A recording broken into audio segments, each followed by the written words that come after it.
The $1 million question. We weren't sure, that's why we came here. I thought they are homeless. I'm at Occupy Vancouver for the community. It's showing the world that this can happen. This change is possible, and we're doing it. Well, I've got a 4-year-old daughter who's going to grow into this mess of a world, and I want to change it for her. I think that all the problems in the world are coming from a lack of power distribution, a lack of the voice of the people being heard, and so if you address the people's voices, then you're going to have a solution to pretty much every problem. Our democratic so-called system, our electoral system, doesn't give us a real opportunity to vote for people we want to have. It's not a preferential ballot for a start.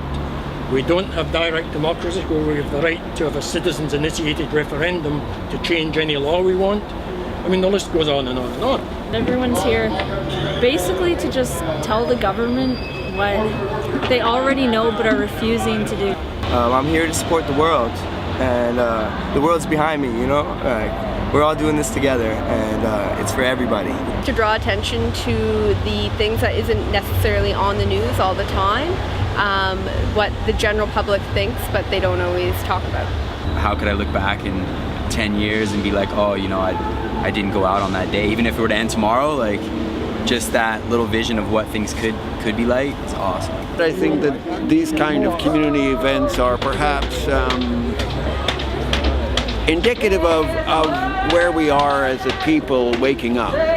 There's a lot of different topics going on, a lot of different discussions, and I want everyone to have the opportunity to be a part of that. This is really impressive. I really like it. If you agree to something, you should follow it. Yeah. And if you want to change it, you should go and say, look, we want to change it. Right now is a moment of opportunity for everybody here in Canada, BC, the world, to make a major difference, a major change about everything. What we use for fuels, produce our electricity, way of life, grow our food, make a difference. If getting attention for what they're fighting for is their goal, then they've certainly done that. Pissing a lot of people off, but they're also bringing a lot of people together that are rallying behind their cause, so I guess they're being effective. We're here for everyone, and I mean, if they don't want to participate, that's their prerogative, but we're here for you. I mean, that nebulous 99%, you're still part of it. I mean, it's great that we haven't convinced you yet, but that's what we're committed to doing. We're committed to going out there and educating people. There's a lot of prosperity, but it's not being filtered down, and a lot of people are being alienated. And I think a lot of the underlying causes that lead to this kind of protest are very valid, and in that sense, it's very justified. I'm here largely because of the climate crisis.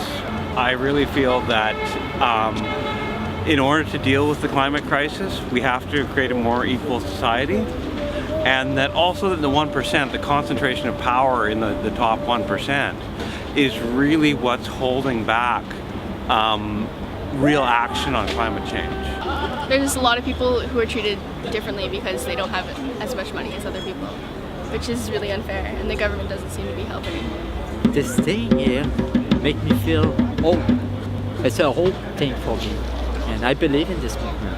I'm thinking back to 1968, when at the peak of that revolution, and I was there then as a youngster, and I think what we're experiencing now is part two. I think it will move ahead significantly the issues that began then and are not complete now.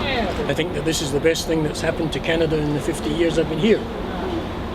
I'm here to Occupy Vancouver because I want to leave the world in a better place than I found it. I believe that hope is a verb. It's not a 99% thing, it's a 100% thing. There's a poll out just 2 days ago done by the Globe and Mail that says that 58% of Canadians approve of the Occupy movement.